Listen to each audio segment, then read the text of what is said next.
Please let me know if you can see my screen.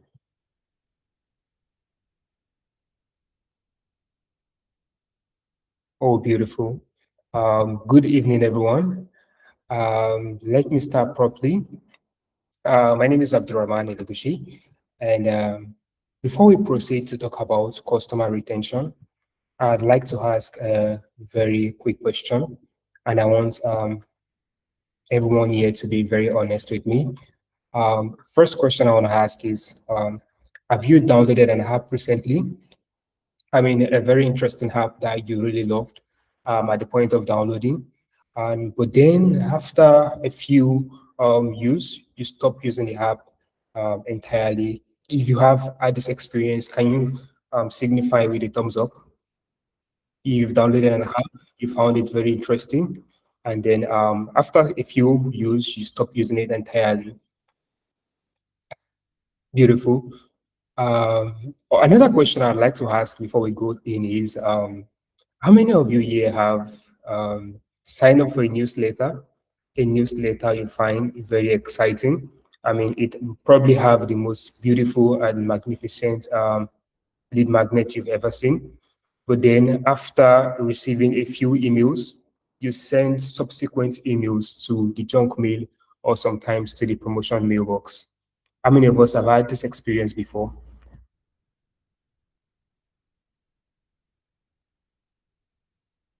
Ah, yeah, exactly. I have my thumbs up too because I've had similar experience too. And then quickly, the last question I'd like to ask: how many of us have joined a community? This community, probably a community at the point in time in your life you found, okay, this is what I need to do. I need to belong in this community.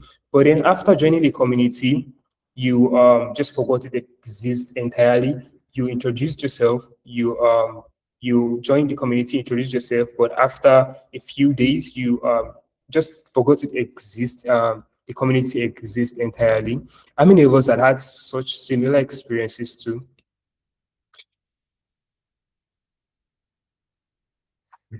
Exactly the kind of response I was expecting. So yes, it happens to a lot of us. We've all been there, we've all experienced this.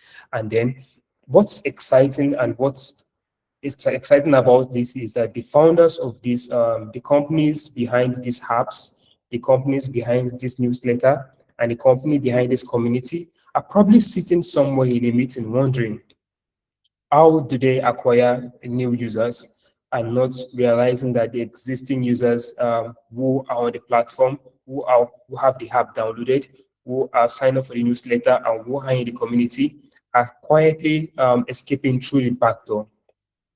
Now, and that's what I want to talk about today. By the end of this session, you will have a practical framework of how you can apply the retention playbook to your business as a marketing team member, as a founder of your company, and even as a growth strategy, and how you can not just acquire users, acquire customers, but how you can retain them and keep them coming back. But before we go deep into the conversation, I'd like to quickly dissect the industry problem. And then it's important to know that retention, it's not just a market industry problem. It is a company wide. It is not linked to just one company. It is just one market. It is systematic and it affects every business across every stage in their stage of growth. And I'm going to start with these statistics. Most 91% of unhappy users, of unhappy customers live without ever complaining. They simply disappear. As you've highlighted at the very beginning, the customers who leave are not necessarily the customers who file a complaint. They are not the customers who reach out to your customer support. They are not the customers who comment on your platforms or give feedback. Most of these customers at the point of leaving, the 91% of unhappy customers have already left without you even realizing it. And by the time your analytics tool will pick it up, they've already become churn customers, and then they've already made the decision and switched to an alternative app, they've switched to an alternative newsletter, or they've switched to an entirely different community. Also, it is important to know that 5% increase in retention can increase profits by 25 to 95%. Now, this particular statistics is widely used across a lot of marketing team. It's an industry a known number, and then it's often most of the underlooked by marketing team, by founders, and by growth strategists. 5% increase in retention will not only lead to an equal 5% increase in our profits. The profits equivalent of a 5% increase in retention usually starts from a minimum of 25% to a 95% increase in retention, depending on the industry you are working or operating with. And also, it is important to know that $1.6 trillion is lost annually by businesses globally due to poor customer experience. Now, this is a research by Accenture.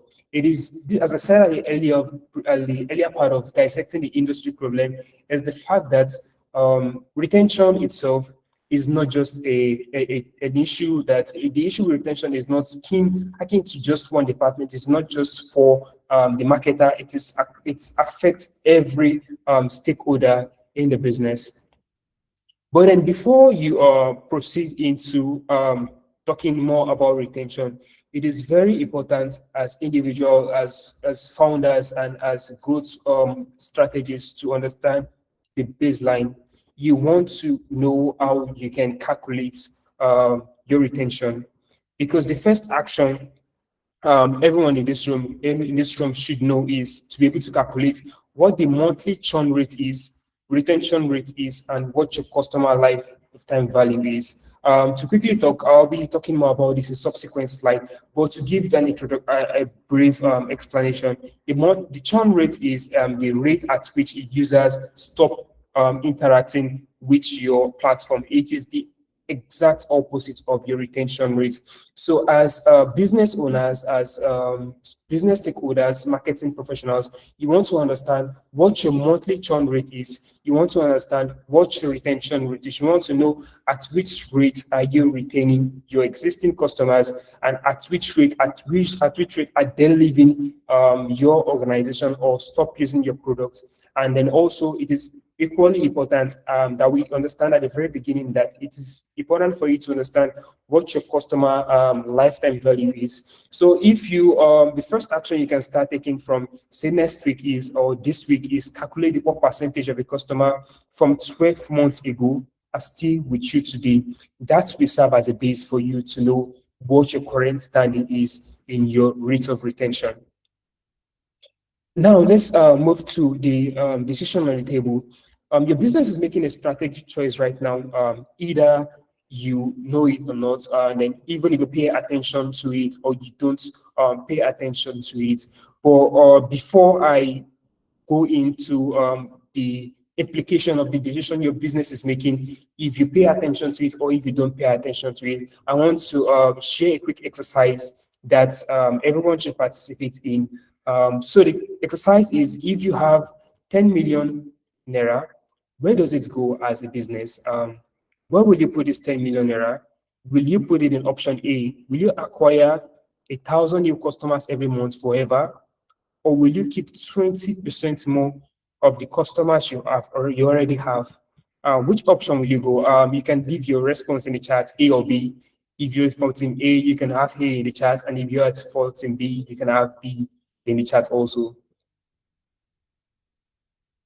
Because as it is, all businesses make decisions, and then even if you don't account for this, your business is already, oh, I can see there's team B and there's team A. I actually need a few more responses, and I'll proceed.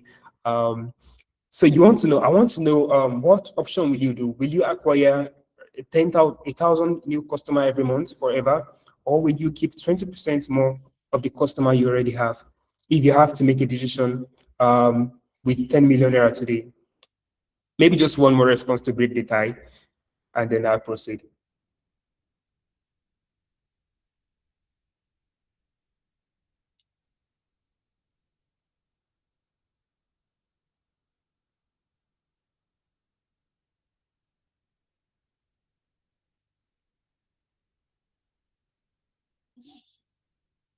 Just one more response, and then I'm going to proceed. Okay. So I'm going to be talking about this in subsequent, the implication of this decision in subsequent slides. So let's follow the money a little further and look at what the application of this decision will cost your business, because the amount of high acquisition and high churn tell us a very specific story. It is known that a growth story as a growth story, and most organizations think they're building, but they do not realize that they are actually filling a leaking bucket. Oh, we have team option, team B. Okay. And most organizations do not realize that by making some certain decision at the early stage of their growth or in their marketing decision, they are probably filling a leaking bucket that keeps their customers going out without even realizing it. So if you look at your current marketing budget allocation and you write it down honestly, what percentage is directed towards acquisition and versus what percentage is directed towards retaining the existing one? For most organizations, when you do your research, you find out that 80% is actually usually directed at acquiring new users, acquiring new signups, acquiring new downloads, and then 20% is usually ignored, pushed to retention efforts, some of which include the loyalty bonuses and also loyalty bonus referral. And then this just takes a smaller percentage of the marketing budget. And then you ask yourself whether allocation reflects your actual growth priorities or whether it simply reflects how your team has always been structured. Because it's very important as a company, as a marketing team, that you understand what your company needs at the exact time, and how will you understand what your company needs to prioritize with the marketing budget. It is when you've done an analysis and you've understood what your retention rate is, you've understood what your acquisition rate is, what your retention rate is, and what your churn rate is. This will let you know how much you need to invest at different stage of your company's growth. Then let's look at the acquisition treadmill, and let's dive deep into what churn actually means. So high churn means you're not growing, you're basically replacing. And then, as I said at the beginning of this presentation, a churn rate basically means the number of users who stop using your platform, the customers you've lost, and it's the exact opposite of your retention rate. So if you start with month one with 100 customers, and then you acquired 100 new customers, but then you have 80 churned. At the end of month one, you'll be left with 120 customers. And then if you move to month two, and then you have 120 customers starting month two, you have 100 acquired customers, and then at the end of the month, you have churned 80 customers, you'll be left with 140 customers at the end of month two. And if this goes on, by the end of the year, you would have had 100% churn rate. That means you would have replaced your entire customers that you started with. If you started if you started at month one with 100 customers, you would have replaced the entire customer you've acquired more than 100% at the end of the 12th month. That is the implication of churn rate. And you're not growing at this rate. You're basically replacing your customers. And this is the reality of churn. At 10% churn rate, at the end of the year, you're quietly replacing your entire customer base every single year. That means a lot of your budget, as you've invested into acquisition, into education, into activating your customers, all of these investment into onboarding a new customer, into acquiring a customer, onboarding them, and having them retained in your platform. At the end of the year, you are going to keep having these expenses invested into marketing, because you'll be training new set of customer at the end of the year. You'll be sending onboarding to new set of customers at the end of the year, and that is a high cost spending for marketing. Also, if you have a 5% monthly churn, at the end of the year, you would have accumulated 45% annual churn, which means that a small drop of rate, even at 5%, would have nearly wiped out more than half, up to half of your already existing customers, which means when the new year begins, you're basically having half of your customers that you're going to probably be onboarding, educating, and then attempting to retain. The reality is this, that most organizations have not probably do not really understand the implication of churn, and then have not really calculated the number properly, which is why I said it is important at the very beginning that you understand what churn is, what your retention rate is, and what your customer life value is, because understanding these three metrics is very important, not just for the marketing team and not just for the growth strategies, but also as founders and also as stakeholders of business that is really interested in the business growth and then in improving the retention rates of the company. Now let's look at further research. 25% to 95% profit increase from a 5% improvement in customer retention. Now let me give you the implication of this. As it is with churn, where a 10% increase in your churn rates at the end of the year would have led to 100% change in your customer base. Whereas if you have a 5% increase in retention, depending on your industry and line of business, you would have gained 25% to 95% profit increase. Why will you have this percentage increment? Because a customer who is retained, you don't need to onboard this customer. You don't need to spend to make these customers advocate. You don't need to spend. These customers do not need more customer support. These customers do not need more support in navigating the business. These customers have more possibility to make more transactions because they trust the business, and that's the implication of just one customer. Now, if you have a 5% increase in your customer retention, that means depending on your industry, you would have accumulated 25% to 95% increase in profits. Now, 60 to 70% probability of selling to an existing customers versus 20% selling to a new one.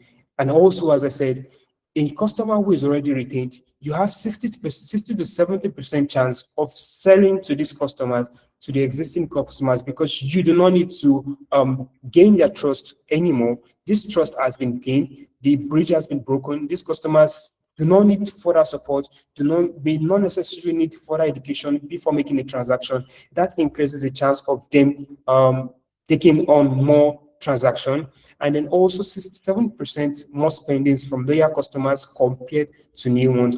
And that's a fact, because when someone transacts, when a customer transacts, when a customer is retained, when a customer already trusts your business enough to stay, you do not need to convince them to make more transactions. They become advocates. They make more spendings on your platform, and then that's the implication.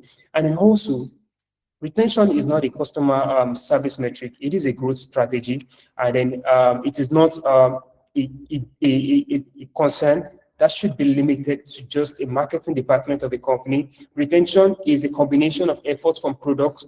It's a combination of efforts from marketing and also a combination of efforts from customer support. When it is viewed as such, when retention is viewed as a combination of efforts that contributes to growth of an organization, then it becomes proactive rather than being reactive. If it is viewed as being just a customer support problem, or it is viewed as being just a product problem, but if it is viewed as a growth strategy for the company, where these three distinct departments and then combine efforts to push for the company's growth, then you have a higher chance. Then you have a higher chance of scaling your retention, and then accountability no longer becomes a blocker in the organization. So let's try to diagnose why customers actually leave, because customers do not really leave because they hate you. That's not really the fact. At the beginning of this presentation, we got to understand that a lot of customers that leave, they basically may be distracted by different life choices.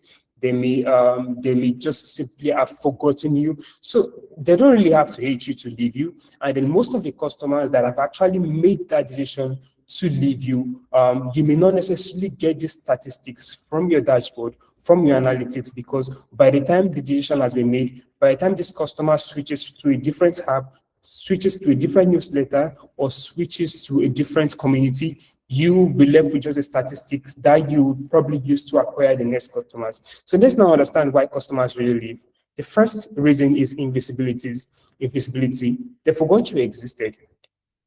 Because most organizations invest only in signups. Once you sign up to a platform, they send you a welcome message, and then after a month, they send you an ongoing newsletter. So how do you expect to be at the mind of your customer when you have competitors who are constantly competing for your customers' presence? They are constantly competing to be in the front of a customer. They are constantly being distracted. They're constantly distracting your customers, convincing them to make that switch. And once a customer have made the switch, and due to your invisibility, due to your non-communication, then you've lost that customer. And then also distraction. As I said in the beginning of this, life moved on, no touch points brought them back. Literally, not all customers leave because probably your product can be amazing.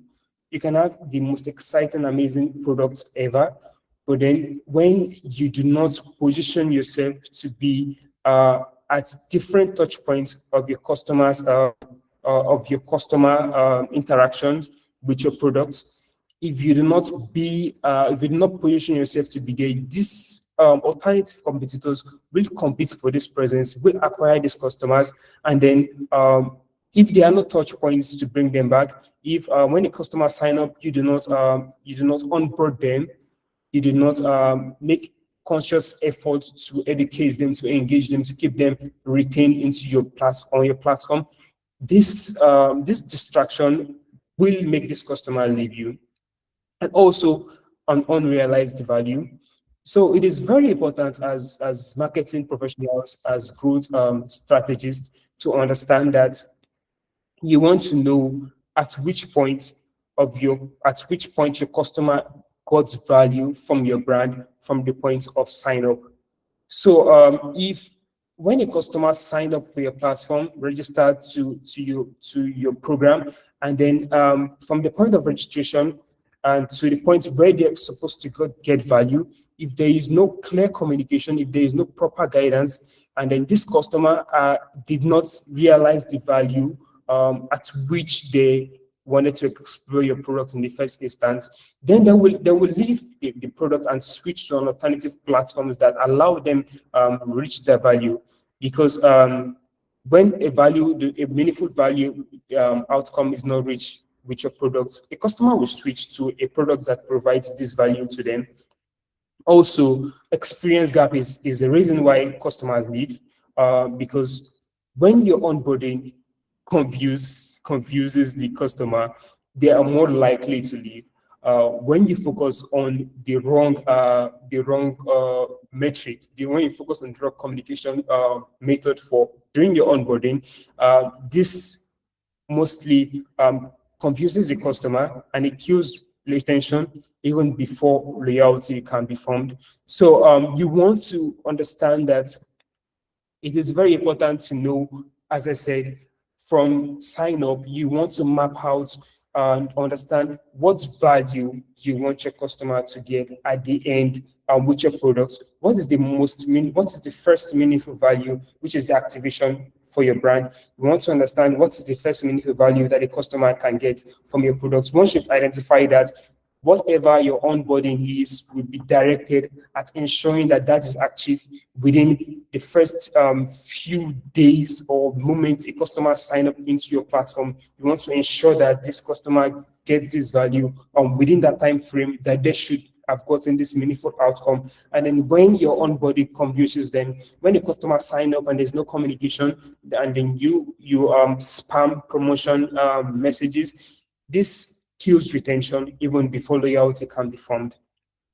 And also competitive drift. This is an issue. It is a situation that you may not have much control over, because this is due to competitors who have positioned themselves to steal the customer's attention, to hijack the customer's attention. So if you, as a company, are not positioning yourself to constantly be at the face of your customer, you're not constantly providing value, you're not constantly keeping your customers in check at every stage of their interaction with your app, at every stage of their interaction with your platform, then your competitors will steal this attention, and then that's how proximity actually works. This is where SEO marketing, different marketing combination tactics work. So you may not have much control over this, but it is an instance that if your competitors can position themselves to hijack your customer attention, why not you? And that's the question I want everyone to really ask themselves. So for each of these 5 models, there's a corresponding diagnostic question you should ask to get the most out of this. For invisibility, you want to ask, how many touch points do we have with a customer between their first purchase and the second? And that is how you understand. That's how you understand a customer interaction with your platform, and then you don't lose them due to invisibility. You want to understand, okay, how many touch points you have between a customer first purchase if your platform, if your company base, your company product or service is such that have a transaction, there's only transaction based where your customer have to keep making transaction or interaction with your platforms or your company, then you want to know how many touch points they have between the first purchase and the second. And once you've clearly identified those touch points, then you want to position yourself at those places where your customers are likely to make this touch point and then communicate with them. The next one is distraction. What is our current post-purchase communication schedule, and does it have a clear retention objective? And that's very, very important. For customers who will be distracted probably by other platforms, you want to understand what your communication with your customer is after purchase, and then not simply a thank you email that is automated on a platform, or not simply a thank you for transacting with us. What is your post communication over the period of time, directed toward the set of customers that have interacted with your platform, that is directly created to keep them retained? And then I emphasize on keeping them retained is most of marketing professionals focus on post communication that is directed at promotion. So after a customer makes a purchase with your platform, with your company or your brand, the next communications you look at is how you can promote the next product launch and all. But then you do not really want to ask what value the customer have gotten from your brand. You do not nudge them into giving review. You do not follow up with the customer. You do not understand, okay, if you have a supplementary product the customer can try out, or you've tried out this, why not try out something else? So this is a question, a diagnostic question that should be asked to clear off this distraction.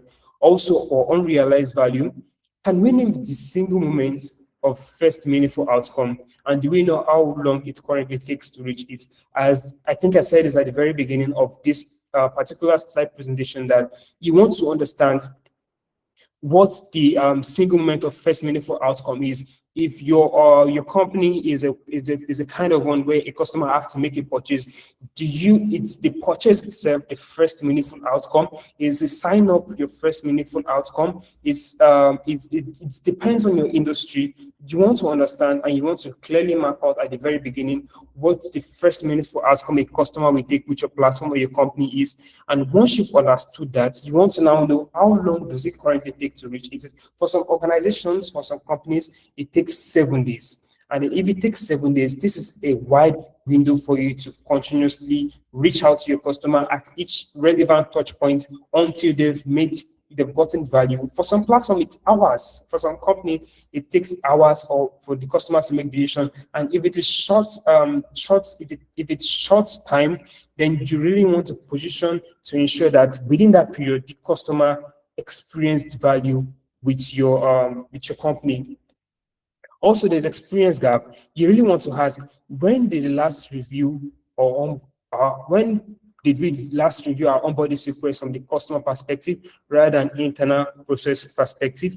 Now, you want to understand when you're onboarding new customers, you want to know if this onboarding sequence you've created across platform, if it is designed to actually onboard the customer rather than to confuse these customers, because experience gap really differs, because companies move at different stages, and getting feedbacks from existing customers it helps you to understand what have changed in customers' expectation over time. And then once you can clearly map this out and you can close out that experience gap, it makes it easy for you to be at the mind of a customer and retain this customer over a period of time. And then lastly, competitive drift. What competitive communication is our target customer receiving, and are we present enough to counterbalance it? As I said, this you may not have a control over it, but it is very important to also know that as you have your company set up, you have competitive brands that are equally competing for your customers' presence, for your customers' attention. And then if you do not position yourself quietly enough to attract this, to retain this customer attention you've painstakingly gathered, it's very easy for a customer to switch to a competing brand. Now, let's start looking into the retention maturity model and understand where each company actually operates at different levels. So to start with is the reactive level, and then this is where a lot of company currently are. This is the stage a lot of company currently are. And how do we break this down? So a company's respond to customer whenever they complain, and then this just further says that the operation is customer service led. There are no proactive system, and it relies more on cancellation save. Now, to go a little further into this, what this explains is that a lot of organizations actually operate at the beginning stage, and this applies most especially to startup companies and then companies that are low on budget. And how do they operate? They operate a customer service led approach to marketing, where the customers make the complaints, then they react to these complaints, they make feedback on these complaints, and then if there is no positive feedback, the customer cancels, and that's the first stage. This is the reactive stage. A lot of companies, startup company, operate at this stage, and then we move on to the next stage, which is tactical. And then in this stage, companies run campaign and to reduce visible churn. And then what do they do at this stage? They introduce basic loyalty discounts. They send out generic newsletters, and then the communication is reactive. Communication is reactive rather than proactive, and then they send out reactive win-back blasts to acquire customers who stop transacting with the brand, who are like the dormant customers, and that is how company at this stage, at the tactical stage, approach the retention model. Then, and a lot of companies at this stage are companies that are probably national company and companies that have moved beyond the startup stage. A lot of companies actually operate at this stage where when you notice a reduction in your retention model, the first thing you think of is, oh, let's push out loyalty discounts, and then over time you send out generic newsletters, and a 1 month based newsletter you send out at the end of the month, and then sometimes you when you now notice that these customers are not coming back, you send out reactive win back blast. A lot of companies operate at this stage, and that moves us to the next stage, which is behavioral. And this is a stage a lot of companies want to be on. It is not a stage that is it is a good stage. It is like a green stage. It's better than being on the reactive and on the tactical stage. Now, what does this stage implies? We act on customer signals and triggers. At this stage, the company understands the importance of onboarding a customer, and then they understand the importance of reaching out to a customer at each touch point in the life cycle, and then the customer's interaction with them. And then what do these companies do? They create life cycle marketing. They identify customers who are at risk of becoming churn customers, even before these customers become churn customers. And then they also send out behavioral segmentation rather than sending out generic newsletters every month. They send out tailored segmented emails to customer at each point in the customer's interaction with the platform. And then with the company. And then a lot of company operate at this stage. A lot of big Nigerian national companies operate at this stage. A lot of large companies operate at this stage, and then it is a good lead. But then the best companies who acquired maturity in the retention model are these companies who operate at the systematic level, and then at this level, the companies architect experiences that make living illogical. As a customer, when you interact with companies at this stage, you simply do not have a choice. You've basically joined the cult or something. And then what do these companies do? They orchestrate a full life cycle architecture.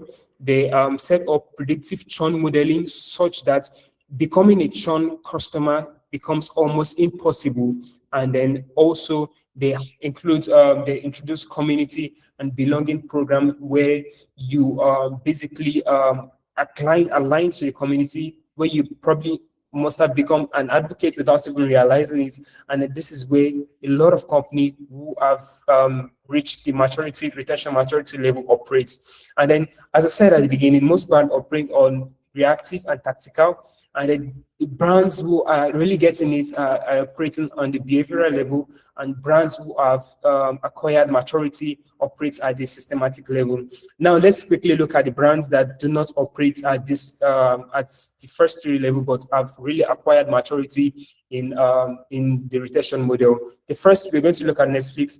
Netflix, I'm sure a lot of us can relate more with Netflix. Netflix spend more on personalization infrastructure than most companies spend on their entire marketing budget. Most recommendation is retention events. They have hyper-personalized content discovery. They have autoplay remove decision friction that remove decision friction. They have monthly new content reset that is customized to your view watch. And then we have Duolingo. Duolingo, also a very interesting company that they introduced a strict architecture that makes living almost impossible, because they introduced the daily streak that creates identity attachments. They introduced the streak freeze that even when you're almost becoming a churn customer, this streak freeze allows you to return whatever days you've become churn, and then it makes it easy for people who have this psychological attachment. When they break their streak, it makes it easy for you to continue. So it makes it hard for you to become a churn customer at the end of the day. And then they have leaderboard that had social accountability and also loss aversion mechanism that are deliberate and effective. Also, we have Starbucks, which is very interesting. Not a popular culture in Nigeria, but Starbucks have this feature where you earn points not by purchasing Starbucks. You earn stars rather not by purchasing Starbucks, but by visiting a Starbucks. So that's something that it promotes a culture of belongingness. They have personalized orders that create ownership. They have birthday moments that triggers emotional reciprocity, and they have converts a transaction into a relationship rather than a transaction into like a purchase, a one-off purchase that you probably just leave. So these brands, it's easy to argue that these brands have the budget and all, but then you don't really need to have the budgets to be able to compete with this brand at your own stage. And that's where it's very, very interesting. Let's look a little bit at the Nigerian context. Customer relation in Nigeria highlights that trust, seamless digital experience, and tailored loyalty rewards are the primary drivers for long-term customer loyalty across local markets. Now, if you look at a few key industry insights and drivers, for fintech and digital banking industry, security and transaction reliability are the strongest predictors of customer retention. Of course, for fintech brands, the strong drivers are security and transaction reliability, and the users stay on this platform when they feel there's enough trust. When they feel there's enough trust, and then their transaction is secured. For telecommunication platforms, data-driven incentives and tailored airtime bonuses are highly effective drivers of brand loyalty, provided customer perceive these rewards are adequate and fair. For retail and FMCG, personalized marketing, loyalty programs, and relationship marketing are very active. Are very strongly they do strongly correlate with both retention and organization profitability. And then for hospitality and eateries, clean environment, responsive personal quality, and complaints handling are vital for maintaining customers. So this is Nigerian context where we look at what actually keeps the customer. And then if you want to apply this retention model into your industry, and then you can, of course, not all industries are covered, but you do not really need to have the budget of Netflix. You don't need to have the budget of Starbucks. You don't need to have the budget of Duolingo to operate. You just need to understand the architecture. You need to understand the structure that puts in place to be able to allow this to be possible. Now let's look at the operational framework, which is a very interesting part of this conversation. So we have the retain framework, which is a system for building retention into everything you do, and not just an email email calendar. So the very first thing is to reach out consistently, and then systematic multi-channel touch points map to customer life cycle change. So this is not the time for you to send a one-off welcome email. This is not the time for you to call the customer after they've made a transaction or when they sign up to your platform. You want to continuously communicate to your customer at each touch point in their interaction with your platform or your company. What this means is that you want to understand what the customer interaction, possible interaction is. You need to be able to prepare ahead for this interaction. And then once the customer have gotten to that stage in the touch point, you send them the communication that guides them into making the next step. And then that's how you get the first framework, which is to reach out consistently and also educate continuously. Education should not only stop at acquiring new customers. And then when you've acquired a customer, education should not stop at that end also. You need to continuously even educate your existing customer on how to further get the most out of your platform and the most out of your product or service. And that is how companies that scale, that is how the companies that understand their customer increase their retention rate. That is how they operate. They continuously, if the customer is onboarded, they provide more value to the customer. Okay, this is what you've already tried. This is some other aspect of the product or the business you can continuously explore. And then if you're not currently doing this, this is what you need to do. This continuous education allows the customer to stay and then allows them to keep interacting with your product or your service. The next is to track behavior. It is very important to understand the basic metrics that moves a customer through the stage of sign up, through the stage of registration, through the stage of lead, of being a lead, into eventually transacting with your brand, your company, or your transacting with your service. So you need to monitor login frequency. You need to monitor feature adoption and engagement decay before they leave. Now, once you're able to track a customer's behavior, you can position messaging to the customer before they decide to leave. Because when the customer eventually leaves an organization, when the customer eventually leaves or stop transacting with your brand, they've already made that decision before they left. That's what most organizations do not realize, that the customer at the stage of leaving your brand, when they left your brand, it is very hard for them to come back because you have all the time to actually keep this customer engaged, keep them retained. But then if this transaction, if the customer behavior are not effectively tracked, this is an easy way to lose the customers. They also have active re-engagement. Design structured re-engagement flow that interrupts the drift before it becomes a departure. As I said, from educating your customers continuously, you want to re-engage your customer. You want to design structured re-engagement flow that keeps your customers engaged by introducing new feature updates, by letting your customers know what more value they can get from interacting with your product or service. And then this is the next way in the retention model. Also, we said we have incentivized layout. This is an aspect of marketing that a lot of marketing professionals and growth strategists and founders exploit the most, which is loyalty reward. But then what the mistake a lot of brands make is rewarding customers who are about to leave. and not rewarding customers who are already in the system, who are more likely to make more transactions and become ambassadors for the brand. Because brands look at customer at the at-risk stage. Brand look at customers who have become dormant over time and introduce loyalty reward to bring them back in. But what efforts are you making as a business, as a marketing professional, as a growth strategy to keep the customers who are currently with the business?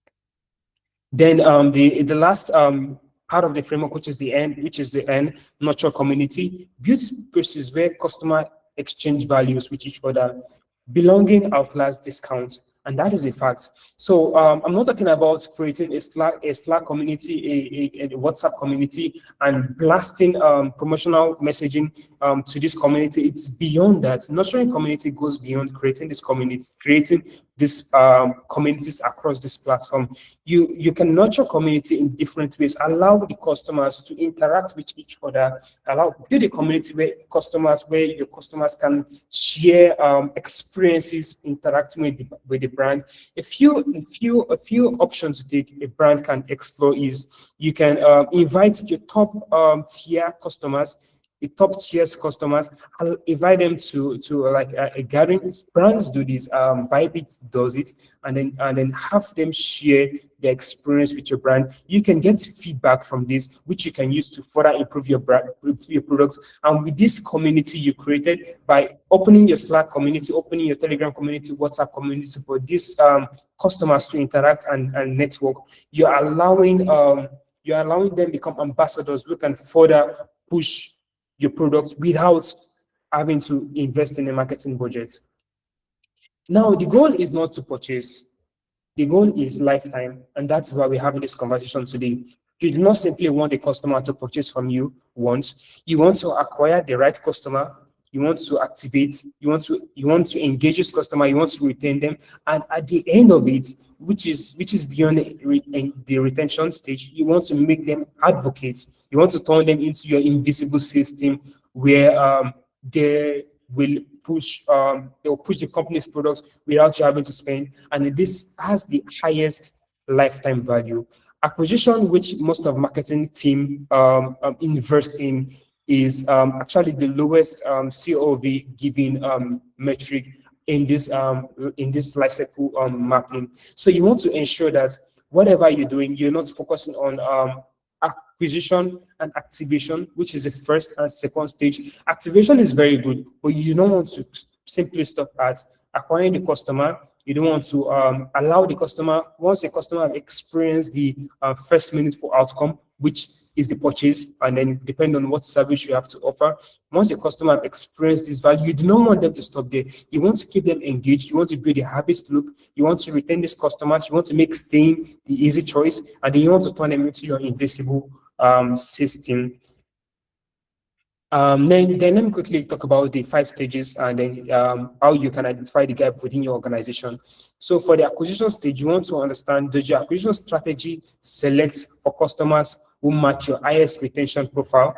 So when you are doing acquisition campaign, you want to understand your metrics first. You want to know what are your highest retained customer, where did you acquire them from? And then what are their most used feature of your brand? This is where you want to aim your acquisition strategy at. You do not want to acquire users to your platform, to your company, who do not fit in this highest retention profile. You want to know which customer, what your highest retention profile is, and then your acquisition strategy in getting new customers should match that. That will further reduce the rate from acquisition to activation. Then to the next stage, to activate. Have you defined your activation event, which is very, very important for every marketing and growth strategist or founders to determine the stage at which a customer derives the first meaningful outcome in interacting with your brand? Have you defined it yet? If you do not have it defined, do you know what your current activation rate is? You want to ensure that your activation rate is relatively high, so that once you've acquired the customers you are acquiring are getting value, the meaningful outcome you want them to get at the end of the day. And if these numbers are not aligning, then you need to focus on onboarding these customers well enough to have them being activated. Then the next stage is to engage. Do you have an engagement expansion program? or does your communication drop off after onboarding, which is a mistake a lot of company does. And then once you've done, which is the purchase-led marketing strategy, as I highlighted before, where a lot of brands focus on just acquiring these customers and having them just to make a purchase, but then you do not look at the possible lifetime value you would get from this customer, who will eventually become retained customer and then become advocate for your brand. So you want to ensure that you have programs, communication that exceed the onboarding stage. Then the second to the last is retain. Do you have an always on retention system or a series of retention campaign, which a lot of companies do, and then it's actually a pandemic to your retention strategy, because you want to ensure that you have an always on retention system that keeps your active customer, that keeps the customers who have been activated by your acquisition campaigns. You want to ensure that you are retaining them, you are keeping them on an ongoing retention system that make them on the platform. As I cited the examples of brand who are mastered the retention model, the Starbucks, the Duolingo, and then the Netflix, they have programs that have the customers always on the platform, always interact with the company, and always use the company's service. Then lastly, we have the advocates. Have you built structured advocacy program, or do you rely on advocacy happening organically? As I said, you do not want to you don't want a situation where your customers only tell people about your company, about your service when they feel like. You want to ensure that you're creating enough value to make advocacy a natural event for them. You want to ensure that you are communicating well. You have a lot of advocates, marketing programs like your loyalty campaign, your service rendered, and your discount, and all of these things. You want to ensure that it is built to have to fuel the advocates program of your brand, and you want to ensure that users who have become retained become advocates for your brand without even being nudged to do it. And quickly, let's talk about the 3-engine every retention strategies run on. We've talked about the retention strategy, we've talked about the retention framework, the retain framework. Let's quickly look at 3-engine retention strategy runs on. The first one is email marketing.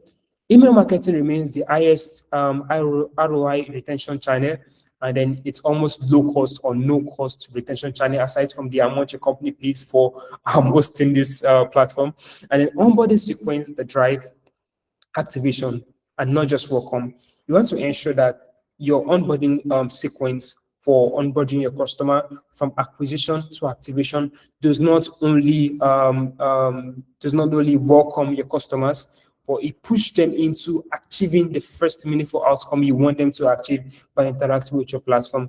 You want to send behavioral triggers that are fired based on the customer interaction with your platform, with your company, and not just scheduled to be sent to the customer.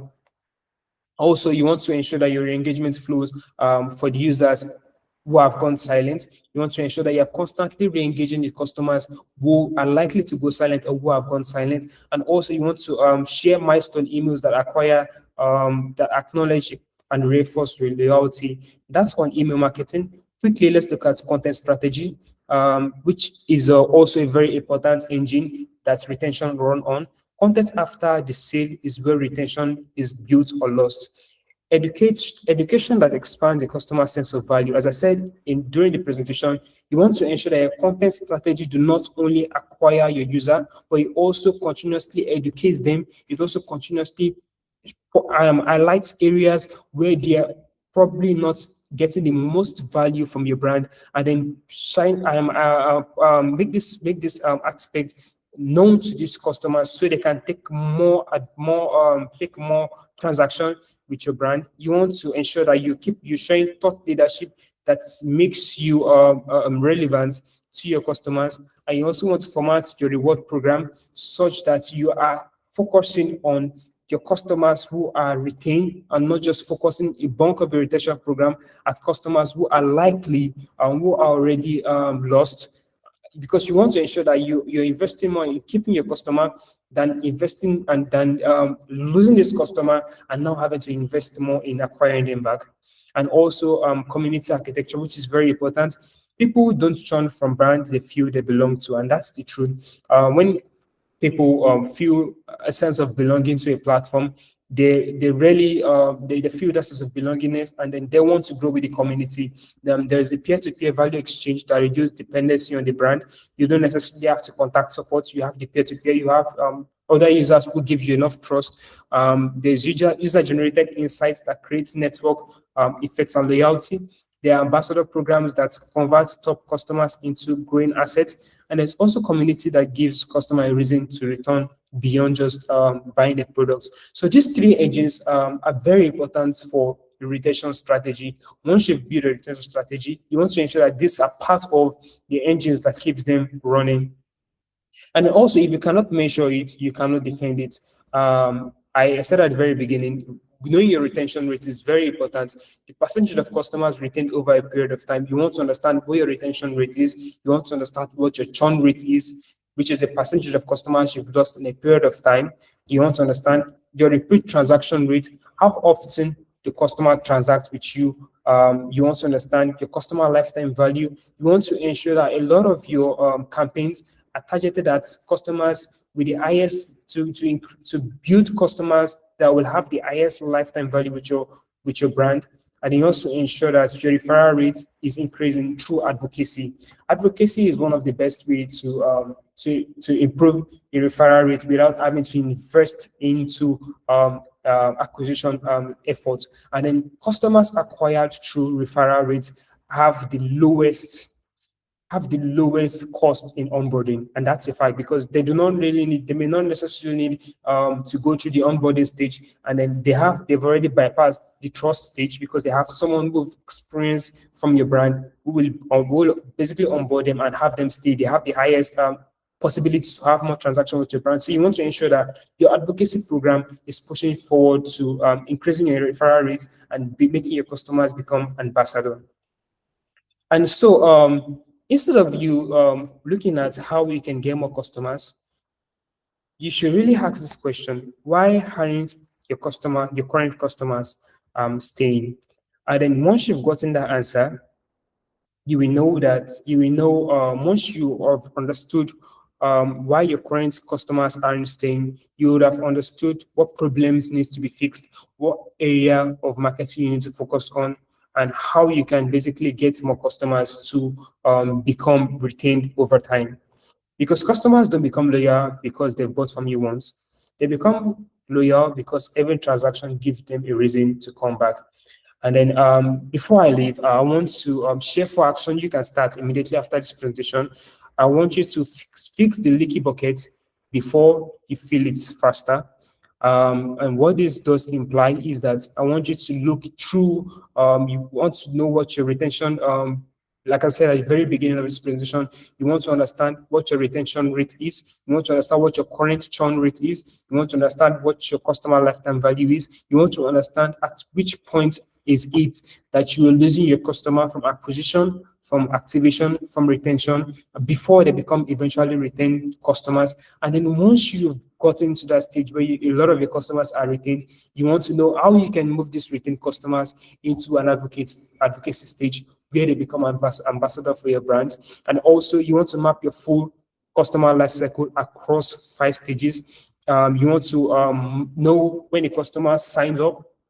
You want to map a full customer life cycle, and you want to meet them at each point in all of the stage interacting with your brand. And you want to not only do you want to send them scheduled message, you want to send them tailored, customized, segmented messages that fit their current interaction with your brand. So a customer does not feel lost when they receive your email, when they receive your communication, and when they receive a message from you or a push from you. The customer feels like you are sending them triggered-based message that fits the current stage they are, the current touch points in their customer life cycle across the 5 stages.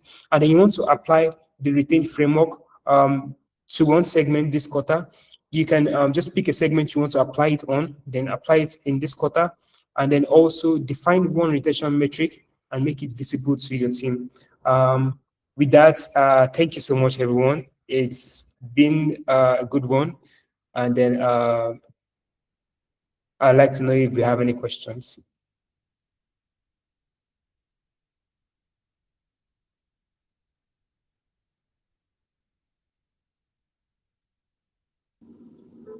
Hi, Rahman.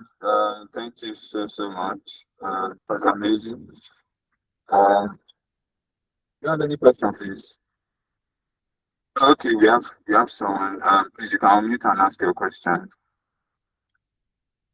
I'm able to pronounce the name, not like mother it. Please unmute and start your question.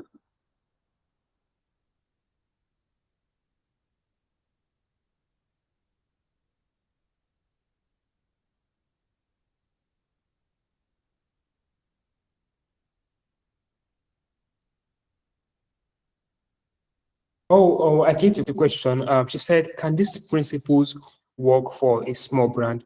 Absolutely. These principles are designed to work for brands across all level.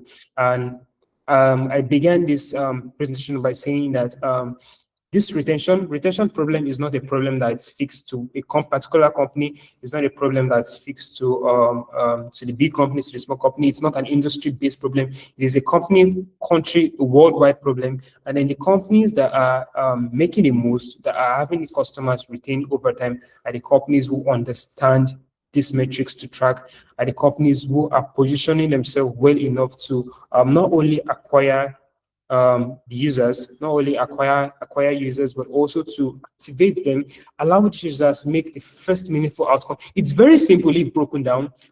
This example cited, you do not necessarily need to have the budget of Netflix, the other companies are cited, but then you as a small brand, you can apply these metrics. You want to understand your problem, you also understand what your acquisition method is, and then, as I said, for your acquisition method, you want to ensure that the customers you are targeting for acquisition method are the customer profile that fits your current highest retention profile. You want to ensure that if you are chasing a customer through your acquisition strategy you've built, you want to ensure that you are looking at customers that are from the your highest current highest retention value, and then these are the people you attract. And then also, once you've begin your acquisition method, you want to onboard these users who you've acquired, right?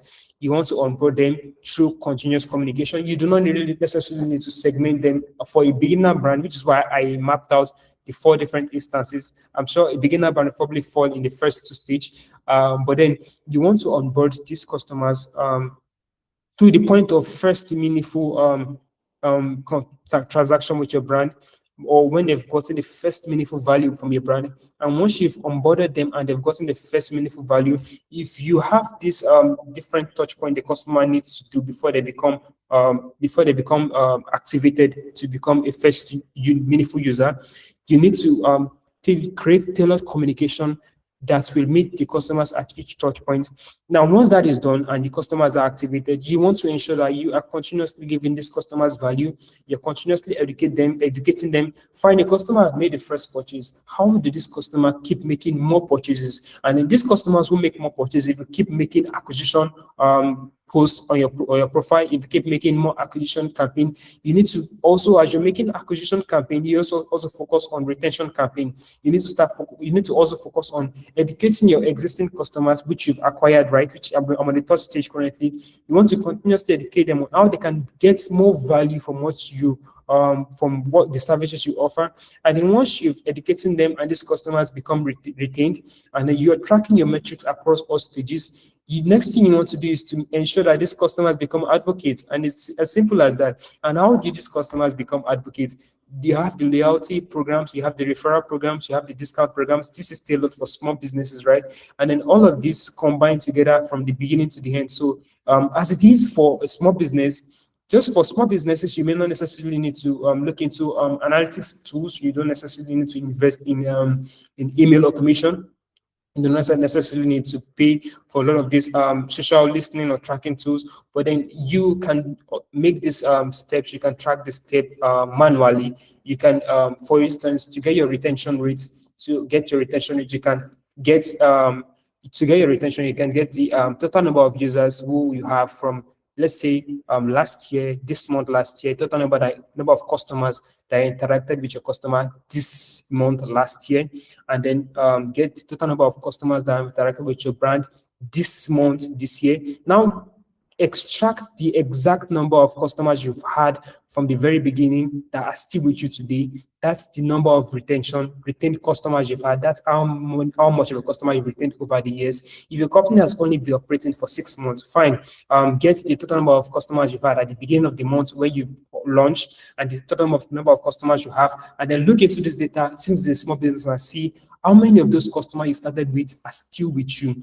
Once you've gotten this number, that's your retention rate. Now, for you to get your churn rate, the number of customers that leave your company, you will subtract 1 from the percentage you've gotten. And then once you've subtracted it, if you notice that you have a very high churn rate, if your churn rate is exceeding 10%, that means you, at the end of 1 year, you would have lost all the customers you've acquired by, let's say, June last year. If you check in June this year, if you have a 10% churn rate, that means if you're losing 10% customers every month, by this month, you would have lost all the customers you got in the last year, and you'll probably be educating a new set of customers this year. So this is something you can do without investing in tools. But medium level businesses and established businesses do not necessarily need to go into use all of this. Do not necessarily need to do it manually. They have tools and platforms that does this for them. Did I answer your question, Ashaye or Lubumi?